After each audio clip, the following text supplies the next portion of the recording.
فرض نماز کے بعد پاکستان میں مساجد میں کلمہ طیبہ پڑھا جائے، کلمہ طیبہ پڑھنا تو افضل ذکر ہے، لیکن ہر نماز کے بعد 3 دفعہ پڑھنا یہ رواج ہے، ورنہ افضل ذکر لا الہ الا اللہ محمد رسول اللہ۔ بسم اللہ الرحمن الرحیم۔ السلام علیکم ورحمۃ اللہ وبرکاتہ۔ ہر فرض نماز کے بعد کلمہ طیبہ بلند آواز سے پڑھنا شرعی حکم۔ جو عمل نبی کریم صلی اللہ علیہ وسلم سے ثابت ہو جائے وہ یقینی سی بات ہے کہ سنت ہے۔ اب بھی بعض مسجدوں میں جماعت ختم ہوتی ہے تو بلند آواز سے 3 بار کلمہ پڑھ لیا جاتا ہے۔ تو اس میں ہوتا یوں ہے کہ بعض اوقات دیر سے کچھ نمازی آتے ہیں جن کی نماز ایک یا 2 رکعتیں نکل جاتی ہیں، وہ اپنی پڑھنے کھڑے ہو جاتے ہیں۔ تو یوں ہوتا ہے بعض اوقات کہ جماعت جب مل کر ذکر کرتی ہے اور آواز بلند ہوتی ہے تو جو پیچھے اپنی نماز پڑھ رہے ہیں ان کی نماز میں خلل پیدا ہو جاتا ہے، وہ بھول جاتے ہیں قرات اور دقت ہوتی ہے، جس کا نتیجہ نکلتا ہے کہ وہ فارغ ہونے کے بعد پھر کچھ کلام شروع کر دیتے ہیں اور ایک ہنگامہ آرائی کی سی صورت بن جاتی ہے۔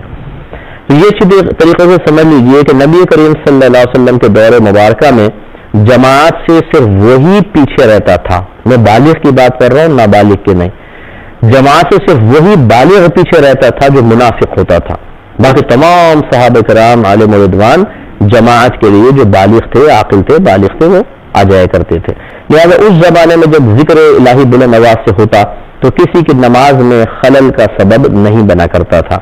لیکن آج کل صورتحال یہ ہے کہ اب ایک بہت بڑی نمازیوں کی تعداد ایسی ہوتی ہے کہ آپ جیسی امام سلام پھیرتے ہیں آپ پیچھے دیکھیے 3-4 صفیں کھڑی ہو جاتی ہیں، یعنی اتنے لیٹ آتے ہیں لوگ۔ تو اب دونوں چیزیں ہیں، ایک تو ہے نمازی کی نماز میں خلل کا پیدا نہ ہونا یا نہ کرنا یہ ضروری ہے، اور دوسرا ذکر الہی سنت کریمہ ہے۔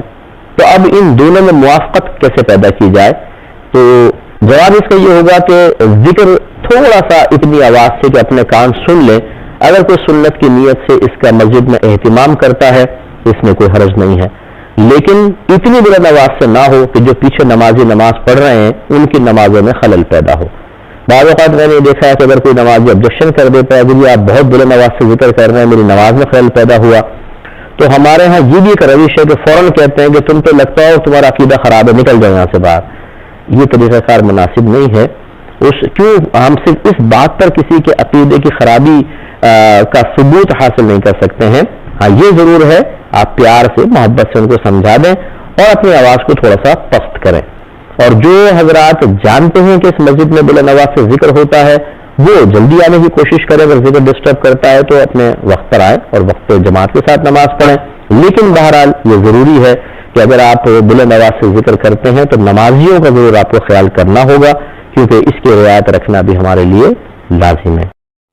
کلمہ طیبہ کی اصل حیثیت لا الہ الا اللہ محمد رسول اللہ ہے، ایمان کی بنیاد ہے، اس کا پڑھنا ہر وقت باعث ثواب ہے۔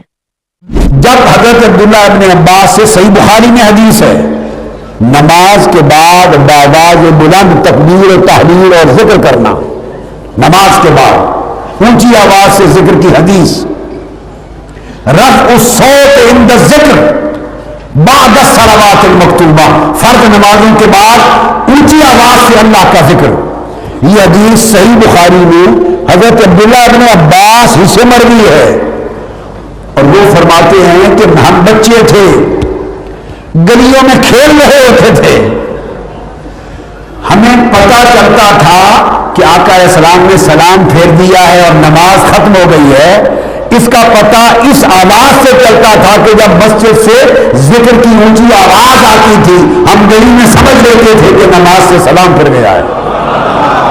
ذکر الہی کے سب سے افضل صورتوں میں سے ہے، مگر مسئلہ کیا بنتا ہے؟ اگر ہر فرض نماز کے بعد باقاعدہ لازمی معمول بنا لیا جائے، بلند آواز سے اجتماعی طور پر پڑھا جائے، یا یہ سمجھ لیں کہ یہ نماز کے بعد خاص سنت یا لازم ذکر ہے۔ بخاری مسلم میں واقعی موجود ہے کہ نبی صلی اللہ علیہ وآلہ وسلم کی مبارک زمانے میں فرض نماز کے بعد بلند آواز ذکر ہوتا تھا، لیکن سر وہ ذکر بھی اپنے علماء سے پوچھے کیا ہوتا تھا؟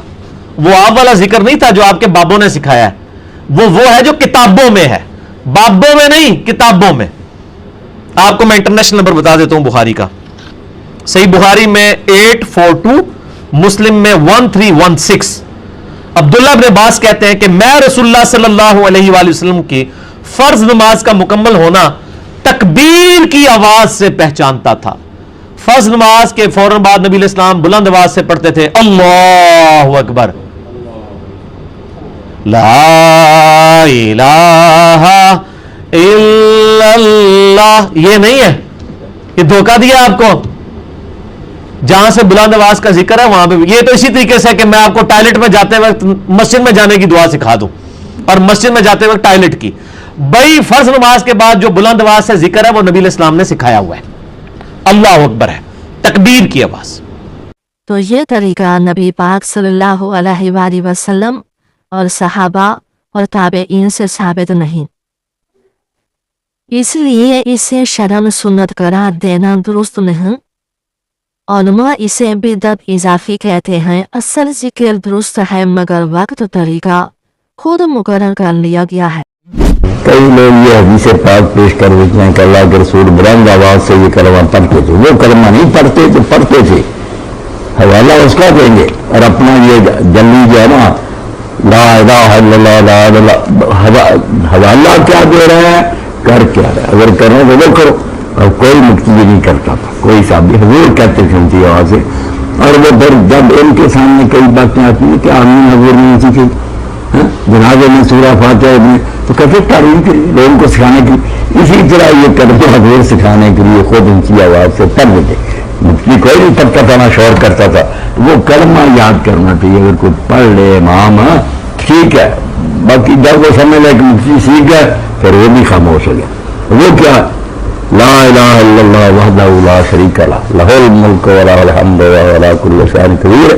لا الہ الا اللہ ولا نعبد الا ایہ لہ النعمۃ ولہ الفضل ولہ الثناء الحسن. لا الہ الا اللہ مخلصین لہ الدین ولو کرہ. آپ فرشتوں کو جانتے ہیں خبر نہیں, مولوی سے پیچھے جو شور کر رہا وہ بھی نہیں جانتے. جو پڑھتے تھے وہ تو پڑھتے ہی, دوسرا پڑھتے تھے لا الہ الا اللہ وحدہ لا شریک لہ لہ الملک ولہ الحمد وهو علی کل شیء قدیر. اللہم لا مانع لما اعطیت ولا معطی لما منعت ولا ينفع ذا الجد منک الجد. اب یہ کلمہ ایسا کفر شکل ہے کہ ان کے دلوں میں اتر جائے تو یہ سارے کام ختم ہو. یا غوث یا مشکل کیا, اللہم لا مانع لما اعطیت, اللہ جو تو دینا چاہے کوئی روک نہیں سکتا. ولا مانع لما لا مانع لما ولا معطی لما منعت, اور جو تو روک لے کہ نہیں دینا کوئی دے نہیں سکتا. ولا ينفع ذا الجد منک الجد, اور کوئی کتنے مرتبے کا مالک ہو جائے اس کا مرتبہ تیرے مقابلے میں اس کو کچھ نفع نہیں دے سکتی. تیرے سامنے سب حاضر ہو, بس کتنا توحید کا کرنا. اللہم لا مانع لما اعطیت ولا معطی لما منعت. تو بات کے ساتھ میں نے وضاحت کر دی. اگر کوئی امام خوش قسمت ہے تو اس سنت کو یاد کرے, وہ ذرا اونچی بھی پڑھ لے گا تو کوئی بات نہیں. مقتدی نہیں, کوئی مقتدی نہ بولے نہ کچھ اور کرے.